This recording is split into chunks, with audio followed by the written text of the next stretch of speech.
नमस्कार दोस्तों, कास क्लासेज की हरियाणा जी के करंट अफेयर सीरीज में मैं चंद्रहास एक बार फिर से आप सभी का हार्दिक स्वागत करता हूं। लगभग 10 मिनट की ये क्लास होगी। 10 मिनट की क्लास के अंदर लगभग 13 से 14 क्वेश्चन हम करवाएंगे। ये सभी वो प्रश्न हैं जो निकट भविष्य में परीक्षाएं होगी, एचएसएससी वाला और एस्टेट की जो परीक्षाएं होने वाली है और एचएसएससी के अकॉर्डिंग जो परीक्षा होने वाली है उसके अंदर ये क्वेश्चन पूछे जाने की संभावना है। आशा करते हैं कि 10 मिनट आप हमारे साथ में जुड़े रहेंगे और सभी प्रश्नों को अच्छे तरीके से समझेंगे और सभी प्रश्नों को अच्छे तरीके से नोट भी करेंगे। तो चलिए ज़्यादा वक्त ना लेते हुए प्रैक्टिस सेट की या इस वीडियो की शुरुआत करते हैं। चलिए देखिए, नई हरियाणा जीके के अंदर आज का जो पहला क्वेश्चन है, पहला प्रश्न है, वो है राज्य में कहां पर, हरियाणा में कहां पर बायोडायवर्सिटी पार्क स्थापित किया जाएगा। हरियाणा में कहां पर बायोडायवर्सिटी पार्क स्थापित किया जाएगा, ये क्वेश्चन है। क्या क्वेश्चन है? हरियाणा में कहां पर बायोडायवर्सिटी पार्क स्थापित किया जाएगा। तो आप याद रखिएगा, ये जो बायोडायवर्सिटी पार्क है, बायोडायवर्सिटी पार्क, ये बनेगा कासन में। और कासन कहाँ है? गुरुग्राम में है। तो ये चीजें याद रखिएगा। कासन गुरुग्राम के अंदर ये बायोडायवर्सिटी पार्क कितने एकड़ भूमि में बनेगा?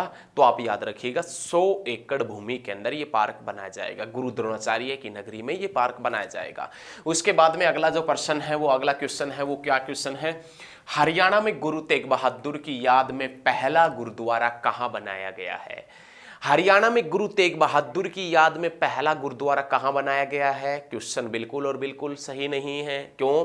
क्योंकि इसके अंदर हमने एक चीज नहीं डाली और वो चीज हमने जान पूछकर, हमको पता था कि उससे बच्चों को पता लग जाएगा, लेकिन उसी के अकॉर्डिंग जान पूछकर हमने वो नहीं डाली। हरियाणा में गुरु तेग बहादुर की याद में पहला गुरुद्वारा कहां बनाया गया है?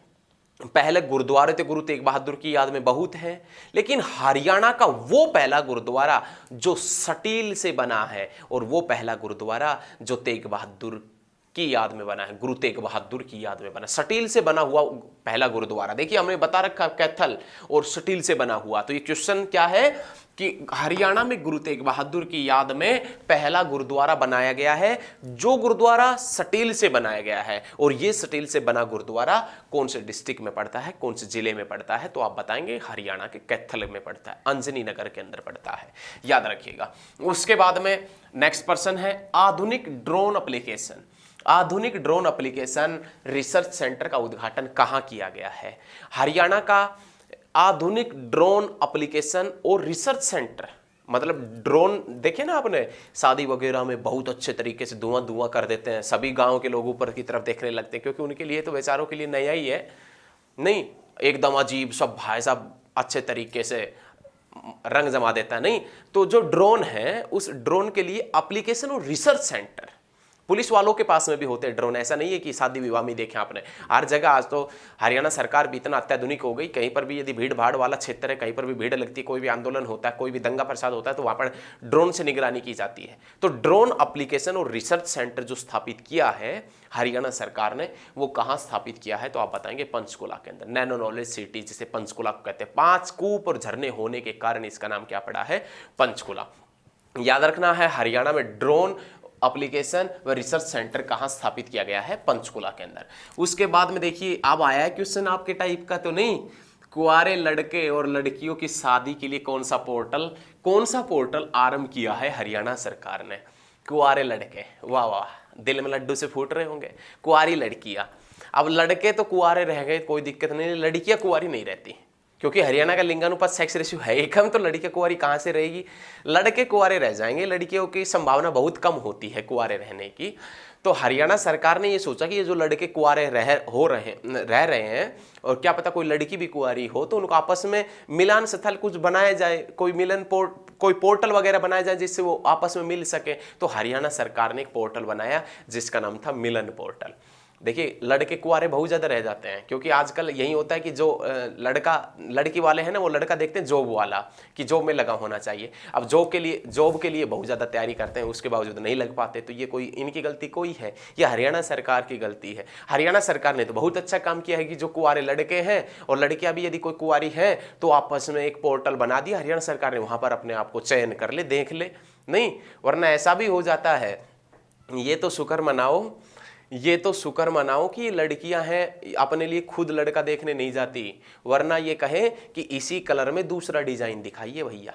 ये तो शुक्र मनाओ कि ये लड़कियां हैं वो अपने लिए लड़के देखने नहीं जाती है, वरना लड़कों का यदि कलर पसंद नहीं आए, रंग पसंद नहीं आए ना, तो ये कहे कि भाई साहब इसी डिजाइन में दूसरा कलर दिखाइए। देखिए इस प्रकार की घटना बन सकती है। तो कोई बात नहीं, हरियाणा सरकार ने कुंवारे लड़कों के लिए मिलन पोर्टल बनाया है, वहां पर कुंवारे और लड़के आपस में मिल सकते हैं। देखें मिलने मतलब उनकी शादी हो सकती है, ऐसा नहीं है कि वो स्पेशल कोई जगह है वहां पर मिल सकते, नहीं, वो एक मतलब शादी के लिए बनाया है हरियाणा सरकार ने। उसके बाद में हरियाणा की प्रथम जो शहद प्रयोगशाला है वो कहाँ स्थापित की जाएगी। तो देखिए हम आपसे बता दें, हरियाणा के अंदर एक मधुमक्खी पालन केंद्र पड़ता है, और वो मधुमक्खी पालन केंद्र शाहबाद में, और वो मधुमक्खी पालन केंद्र इजराइल के सहायता से लगाया गया है। अब हरियाणा में जो शहद की जो प्रयोगशाला स्थापित की जाएगी, शहद की प्रयोगशाला, वो भी कुरुक्षेत्र में ही स्थापित की जाएगी। लेकिन जो शहद की प्रयोगशाला है वो हरियाणा में कहाँ स्थापित की जाएगी, तो आप बताएंगे कुरुक्षेत्र में। कहाँ पर स्थापित की जाएगी भैया? कुरुक्षेत्र में शहद की प्रयोगशाला स्थापित की जाएगी। उसके बाद में हरियाणा में किस विश्वविद्यालय से अपनी हिस्सेदारी मांगी है? हरियाणा ने ऐसा कौन सी यूनिवर्सिटी है जिससे अपनी हिस्सेदारी मांगी है? अब देखिए हिस्सेदारी, पंजाब की हिस्सेदारी और हरियाणा की हिस्सेदारी एक ही बात के ऊपर दिक्कत कर सकती है, वो है चंडीगढ़।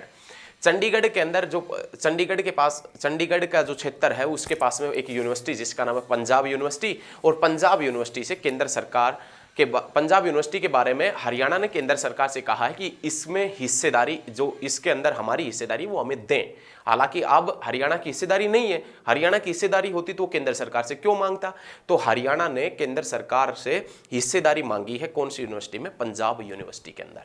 उसके बाद में नाम आता है कि हरियाणा में बिजली शिकायत के लिए नंबर कौन सा है? हरियाणा में जो बिजली शिकायत के लिए नंबर है वो कितना नंबर है? 1912 है। 1912 के अंदर ही आप बता दें, वैसे 1912 का जिक्र करें तो देश की राजधानी दिल्ली बना था 1912 के अंदर, लेकिन हरियाणा में बिजली का जो शिकायत केंद्र है 1912 में। यदि कोई भी बिजली कट कर रहा है, बिजली चोरी कर रहा है, तो 1912 पे फ़ोन करके आप कह सकते हैं, लेकिन नहीं कहेंगे क्योंकि छोटे मोटे काम तो हमने खुद ने भी कर रखे हैं, नहीं, तो इस प्रकार की दिक्कतें होती है।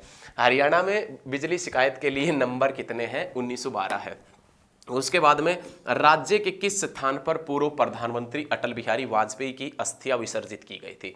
पूर्व प्रधानमंत्री जो अटल बिहारी वाजपेयी हैं उसकी मृत्यु होने के बाद में कौन से स्थान के ऊपर उनकी अस्थियां हरियाणा में विसर्जित की गई थी? तो पेहुआ। पेहुआ जो कुरुक्षेत्र में पड़ता है, ययाति वशिष्ठ विश्वामित्र ऋषि का संबंध रहा है पेहुआ से, पेहुआ के अंदर विसर्जित की गई थी। और एक हथनीकुंड बैराज है जो यमुना नगर के अंदर यमुना नदी के ऊपर पड़ता है, वहां पर ये इसकी जो अस्थियां हैं अटल बिहारी वाजपेयी जी की वो विसर्जित की गई थी, तो ये याद रखिएगा। उसके बाद में दुनिया का सबसे बड़ा फुटवियर पार्क कहाँ स्थापित किया जाएगा? दुनिया का सबसे बड़ा फुटवियर पार्क कहाँ स्थापित किया जाएगा? तो आप बताएंगे खरखोदा में। दुनिया का सबसे बड़ा फुटवियर पार्क है वो खरखोदा में स्थापित किया जाएगा। अब खरखोदा कहाँ है? तो आप बताएंगे सोनीपत में। कितने एकड़ भूमि में ये एक पार्क बनेगा? तो आप बताएंगे 910 एकड़ भूमि में। दुनिया का सबसे बड़ा फुटवियर पार्क खरखोदा सोनीपत में स्थापित किया जाएगा, 910 एकड़ भूमि में। खरखोदा कहाँ है? सोनीपत में। खरखोदा से 1857 की क्रांति का नेतृत्व किसने किया था? तो आप याद रखिएगा, रिसालदार बिसारत अली ने। रिसालदार बिसारत अली ने खरखोदा से 1857 की क्रांति का नेतृत्व किया था। उसके बाद में सबसे कम उम्र में नगर निगम की मेयर बनने वाली पहली महिला। यदि बात करें कि हरियाणा के अंदर कुल नगर निगम कितने हैं, तो 10 नगर निगम हैं। ये काफ़ी बच्चों के अंदर ये एक भावना थी कि हरियाणा में 9 नगर निगम हो गए, अंबाला को रद्द कर दिया गया। लेकिन क्लर्क के एग्जाम में 23 सितंबर 2019 में क्लर्क का एग्जाम हुआ, उसमें HSSC वाले ने प्रश्न पूछा कि हरियाणा के अंदर कितने नगर निगम हैं। हम 10 बताते थे, 10 ही हैं, अंबाला को रद्द नहीं किया गया। तो भाई साहब याद रखिएगा, वर्तमान में हरियाणा के अंदर 10 नगर निगम है। लेकिन पानीपत नगर निगम का जब चुनाव हुआ तो उस नगर निगम में एक महिला मेयर बनती है, और जब महिला मेयर बनी तो वो सबसे कम उम्र की महिला थी। याद रखिएगा, क्या सबसे कम उम्र में नगर निगम की मेयर बनने वाली पहली महिला कौन थी? तो आप बताएंगे अवनीत कौर। कौन? अवनीत कौर, जिसकी आयु 25 वर्ष, और कौन से नगर निगम की मेयर बनी थी? तो पानीपत की। उसके बाद में नाम आता है हाल ही में राज्य सरकार ने किस मंदिर का अधिग्रहण किया है? राज्य सरकार ने कौन से मंदिर को अपने कब्जे में लिया है अभी? तो आप बताएंगे भीमेश्वरी देवी मंदिर। भीमेश्वरी देवी मंदिर कहाँ है? बेरी में। और बेरी कहाँ है? झज्जर में। भीमेश्वरी देवी का मेला कहाँ लगता है? बेरी में। लेकिन सौभाग्य की बात यह भी है कि हरियाणा का जो पहला मुख्यमंत्री बना था, पहला चीफ मिनिस्टर बना था, वो भी बेरी से ही था। दलबीर सिंह सुहाग, पूर्व आर्मी चीफ दलबीर सिंह सुहाग है, वो भी बेरी से ही हुआ करते थे। तो याद रखिएगा, हाल ही में कौन से मंदिर को हरियाणा सरकार ने अपने अधिग्रहण में लिया है? तो आप बताएंगे भीमेश्वरी देवी मंदिर, जो बेरी झज्जर में पड़ता है। उसके बाद में नाम आता है राज्य में नए पंचग्राम। राज्य में नए पंचग्राम किस देश की तर्ज पर बसाए जाएंगे? पंचग्राम मतलब 5 गांव। राज्य में 5 गांव या पंचग्राम किस देश की तर्ज पर बसाए जाएंगे? तो आप बताएंगे सिंगापुर की तर्ज पर। राज्य में 5 गांव पंचग्राम किस देश की तर्ज पर बसाए जाएंगे? तो आप याद रखिएगा सिंगापुर। ये क्वेश्चन एग्जाम की दृष्टि से, एग्जाम पॉइंट ऑफ व्यू से बहुत ज्यादा इंपॉर्टेंट है, तो आप साथ के साथ में नोट्स बनाते हुए चलिएगा। उसके बाद में सड़कों को गड्ढा मुक्त करने के लिए हरियाणा सरकार ने कौन सा ऐप लॉन्च किया था? इस ऐप पर हमने भी कार्य किया था। एक बार एक कोई गड्ढा वगैरह था तो उसके ऊपर ट्वीट वगैरह किया था, उसके बाद में उसका हल भी हुआ था। हरियाणा सरकार ने जो हरियाणा के अंदर सड़कें हैं उसमें कहा था, ऐसा कहा था कि यदि आप एक गड्ढा बता देंगे तो 24 घंटे के अंदर उसका सॉल्यूशन कर देंगे। हरपथ, और वो ऐप कौन सी थी? हरपथ ऐप। हरियाणा सरकार ने सड़कों को गड्ढा मुक्त करने के लिए कौन सा ऐप लॉन्च किया था? तो आप बताएंगे हरपथ ऐप। हरपथ ऐप, ये आप नोट भी कर लीजिए बच्चे, हरपथ ऐप लॉन्च किया था हरियाणा सरकार ने। तो ये सभी पॉइंट आप ध्यान रखिए। आशा करते हैं कि सभी पॉइंट 13 से 14% हैं, ये आपको समझ में आए होंगे बहुत अच्छे तरीके से। और यदि समझ में आते हैं, वीडियो अच्छी लगती है तो साथ के साथ में शेयर करें, सब्सक्राइब करें चैनल को। और यदि अभी तक आपने शेयर नहीं किया है, सब्सक्राइब नहीं किया है, तो दोनों काम अच्छे तरीके से कर लें और आप लगातार हमारे साथ में बने रहें। धन्यवाद। मिलते हैं बहुत जल्द नेक्स्ट क्लास में।